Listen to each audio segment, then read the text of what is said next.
Газ көлемінің кішіреюімен ыдыс қабырғасымен соқтығысулар саны артып, соқтығысуға ұшырайтын қабырға ауданы азаятынын ескеріңіз. Бұл бірлік ауданындағы соқтығысулар санының артатынын білдіреді. Газ қысымы газ бөлшектерінің ыдыс қабырғасына соқтығысуының нәтижесі. Ыдыстағы бөлшектердің саны көп болған сайын, соқтығысулар саны көбейіп, қысым да жоғары болады.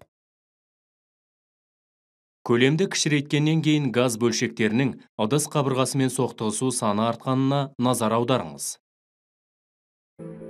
Егер біз толық үрленбеген шарды қыссақ, оның қабырғалары айтарлықтай қатаяды. Дәл осы секілді, егер біз үрленген матрасқа отырсақ, ол серпімдірек болады. Шар немесе матрастың созыла алатын деңгейі газдың ішкі қысымының өлшемі болып табылады. Қысым жоғары болған сайын, қабырғалар айтарлықтай керіледі. Шарды қысу немесе матраста отыру арқылы біз оның ішіндегі газ көлемін азайтамыз. Бұл газ көлемі азайғанда оның қысымы артатынын көрсетеді. Егер біз көлемді арттырсақ, газ қысымы қалай өзгереді? Мұны біз шардың көмегімен тексеріп көрейік. Егер біз ауамен толтырылған шардың көлемін арттырсақ, ол өзінің серпімділігін жоғалтады. Оның қабырғалары алдыңғыға қарағанда аз керілген. Шармен жасалған тәжірибе газдың көлемін арттырғанда оның қысымының төмендейтінін дәлелдейді.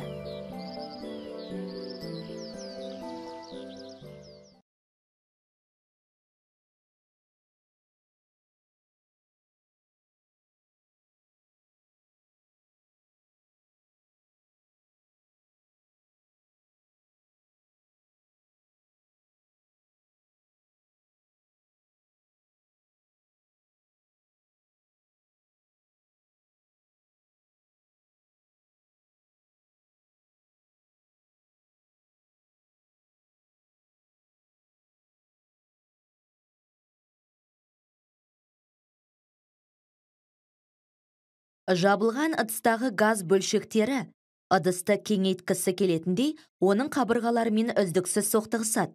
Біз газ қысым түсіріп жатыр деп айтамыз. Газ қысымы бірлік ауданға түсірілетін газ күші.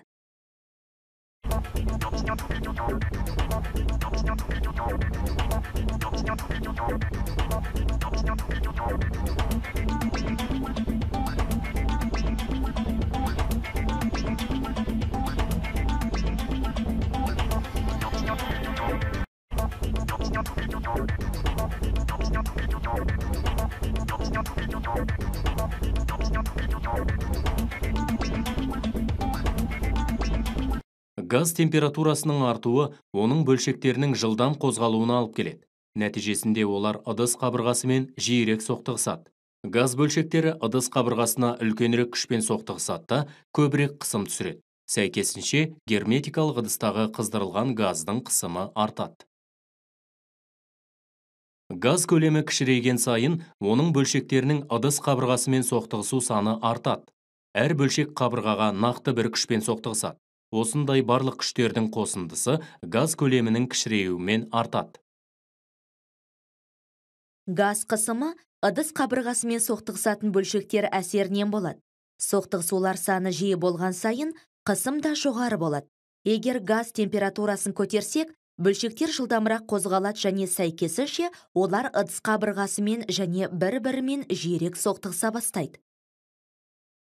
Газ көлемі кішірейген кезде манометр қысымның артуын көрсететініне назар аударыңыз.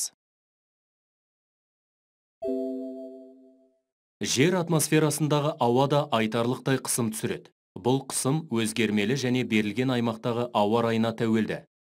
Метеорологиялық картаға қарап көрелік. Атмосфералық қысым 95 000 және 105 000 паскаль аралығындағы диапазонда жатады. Қысымды мыңдық бірліктермен беру қолайлы емес, сол себепті атмосфералық қысымның мәні гектопаскальмен беріледі. Егер біз газды герметикалық ыдыста қыздыру арқылы энергиямен қамтамасыз етсек, газ бөлшектері біртіндеп жылдамдықтарын арттырады. Олардың ыдыс қабырғасымен соқтығысу жиілігі арта түседі. Сәйкесінше ыдыстағы газ қысымы да артады. Егер біз қыздыру барысында газ қысымы тұрақты болғанын қаласақ, бізге бірлік ауданында соқтығысатын бөлшектер санын азайту қажет. Оған газ көлемін ұлғайту арқылы қол жеткізуге болады. Нәтижесінде газ бөлшектері бір-бірінен алшақтап, ыдыстың бірлік ауданында соқтығысатын бөлшектер саны азаяды, және сәйкесінше қысым төмендейді. Жасалған тәжірибеде біз қысымды тұрақты етіп ұстап тұруға мүмкіндік беретін піспегі бар ыдысты қолдандық. Изотермиялық процесс тұрақты температурада газ қысымы мен көлемінің көбейтіндісі тұрақты болатын тұжырымдайтын Бойль-Мариот заңына сәйкес жүреді.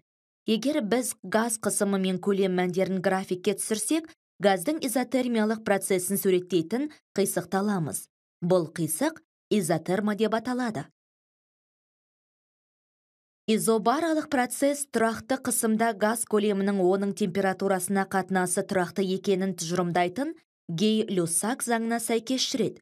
Егер біз газ температурасы мен көлем мәндерін графикке түсірсек, біз газдың изобаралық процесін суреттейтін қисықты аламыз. Бұл қисық изобара деп аталады.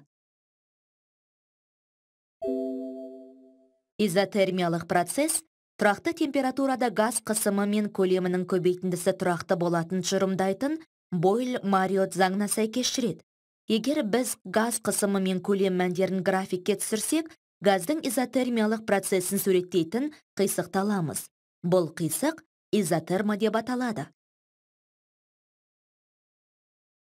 Изохоралық процесс тұрақты көлемде газ қысымы мен температурасының көбейтіндісі тұрақты болатынын тұжырымдайтын Шарль заңына сәйкес жүреді. Егер біз газ қысымы мен температура мәндерін графикке түсірсек, біз газдың изохоралық процесін суреттейтін қисықты аламыз. Бұл қисық изохора деп аталады.